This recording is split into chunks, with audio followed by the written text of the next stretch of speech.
இப்படி ஒரு ஃபேமிலிய பாத்திருக்கவே மாட்டீங்க. இவங்க என்ன பண்ணிருக்காங்கன்னா, இருக்கிற வீடு காருன்னு எல்லாத்தையும் வித்துட்டு ஒரு படகுலயே ஃபுல் டைம் வாழ ஆரம்பிச்சிட்டாங்க. கேப்டன் கௌரவ் கௌதம், அவரோட மனைவி வைதேகி, அவங்க பொண்ணு காவியான்னு 3 பேரும் 2022ல இவங்க என்ன பண்ணிட்டாங்கன்னா, நல்ல சம்பளம் தர வேலையை விட்டுட்டு கடல்ல ஒரு புது வாழ்க்கைய வாழ ஆரம்பிச்சிட்டாங்க. ரீவான்னு ஒரு 42 அடி நீளமுள்ள படகுல அவங்க குடி போயிட்டாங்க. இவங்க இன்ஸ்டாகிராம்ல அவங்க பயணத்தை டாக்குமெண்டா பண்ணிட்டு இருக்காங்க. அவங்க சொன்னது என்னன்னா, இது மாதிரி ஒரு வாழ்க்கைய வாழ்றதுக்காக அவங்க கிட்ட இருந்த ஒரு பெரிய வீடு, அதுல இருந்த பொருட்கள், கார், பைக்னு எல்லாத்தையும் வித்துட்டு வெறும் 120 கிலோ எடையுள்ள பொருட்களோட அவங்க படகுல செட்டில் ஆயிட்டாங்க.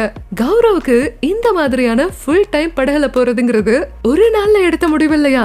7 வருஷம் இத பத்தி ரீசர்ச் பண்ணி கனவு கண்டுட்டு இருந்தாரா. கடைசியா 2020ல வைதேகி கிட்ட இத பத்தி பேச அவங்க உடனே ஓகே சொல்லிட்டாங்களாம். கொரோனா டைம்ல படகுகளோட விலை கொஞ்சம் கம்மியா இருந்ததால இதுதான் சரியான டைம்னு நினைச்சு அவங்க வாங்கிட்டாங்க. ஃபுல் டைம் படகுல போறதுனா புதுசா நிறைய விஷயங்களை கத்துக்கணுமா. படக தாங்களே ரிப்பேர் பண்றது, மழை தண்ணிய சேமிக்கிறது, அவங்க போற தீவுகள்ல இருந்து ஃப்ரெஷ்ஷான காய்கறிகள், பழங்கள் வாங்குறதுன்னு நிறைய கத்துக்கிட்டாங்களாம். அவங்க பொண்ணு காவியா படகுலயே ஹோம் ஸ்கூலிங் பண்ணிட்டு வராங்க.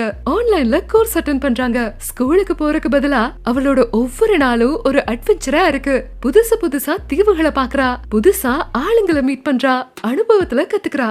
அவங்க தாய்லாந்து, மலேசியான்னு சவுத் ஈஸ்ட் ஏசியாவுல நிறைய இடங்களை சுத்தி பார்த்துட்டு இப்பதான் அந்தமான் நிக்கோபார் தீவுகளுக்கு வந்திருக்காங்க. உலகத்துல ஆயிரக்கணக்கான குடும்பங்கள் இந்த மாதிரி வாழ்றாங்க. ஆனா இந்தியால இருந்து ஒருத்தர் கூட இல்லைன்னு அவங்க சொல்றாங்க.